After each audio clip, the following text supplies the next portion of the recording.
વાલિયા તાલુકાની 3 ગ્રામ પંચાયતો અને પેટા ચૂંટણી માટે આજે સવારથી જ મતદાનની પ્રક્રિયા હાથ ધરવામાં આવી હતી। ભરૂચ જિલ્લાના 9 તાલુકામાં 67 ગ્રામ પંચાયત માટે સામાન્ય અને પેટા ચૂંટણી યોજાઈ રહી છે, જે પૈકી 18 ગ્રામ પંચાયત બિનહરીફને બાદ કરતા આજે રવિવારે 49 ગ્રામ પંચાયત માટે સામાન્ય અને પેટા ચૂંટણીમાં મતદાન સવારે 7 કલાકથી શરૂ કરવામાં આવ્યું હતું।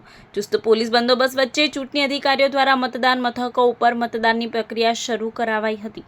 ત્યારે વાલિયા તાલુકાની 3 ગ્રામ પંચાયતો અને પેટા ચૂંટણી માટે આજે સવારે 7 કલાકથી મતદાનની પ્રક્રિયા શરૂ થઈ હતી।